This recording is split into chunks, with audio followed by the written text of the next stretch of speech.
ఓం గం గణపతయ నమః. అందరికీ నమస్కారం అండి. వెల్కమ్ టు ఆద్య ఆహా. నేను ఇప్పుడు మీకు హై బీపీని తగ్గించే సర్పగంధ ఔషధం గురించి తెలియజేస్తున్నాను. రావుల్ఫియా సర్పంటైనా అనే లాటిన్లో దీనికి పేరు అనమాట. సంస్కృతంలో సర్పగంధి అని పేరు. పాతాళ గరుడి అని తెలుగులో దీనికి పేరు. ఇది ఒక చిన్న మొక్క అనమాట. 3 సంవత్సరాల వయసున్న మొక్క వేర్లలో పూర్తి స్థాయిలో ఔషధ గుణాలు ఉంటాయన్నమాట. జర్మన్ శాస్త్రవేత్త కుల్ఫియా అనే అతని పేరు మీద రావుల్ఫియా సర్పంటైనా అనే పేరు వచ్చింది. పాము కాటుకు విరుగుడుగా వాడతారనమాట ఈ మందుని. నరాలకు సంబంధించిన ఏ సమస్యలనైనా తగ్గిస్తుంది. నరాల బలహీనతను అలాంటివన్నీ తగ్గిస్తుంది అనమాట. సర్పంటైన్ అనే మందు అధిక రక్తపోటును తగ్గించేందుకు వాడే మందు అనమాట. జ్వరాన్ని తగ్గించడానికి కూడా ఉపయోగిస్తారు. ఇమ్యూనిటీని పెంచుతుంది, అంటే బూస్ట్ చేస్తుంది అనమాట. నిద్ర పట్టిన వారికి ఇది చాలా బాగా పనిచేస్తుంది.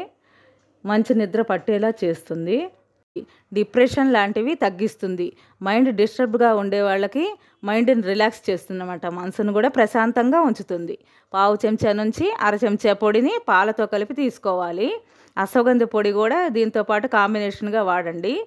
హిస్టీరియా సమస్యలు తగ్గుతాయి. వైద్యుల సలహాతో దీన్ని వాడుకోవచ్చు. వాడిన వారి అనుభవాన్ని తెలుసుకొని మీకు చెప్పడం జరుగుతుంది. ఇక్కడ ఎప్పుడు కంట్రోల్గా ఉండేలాగా చూస్తుందన్నమాట.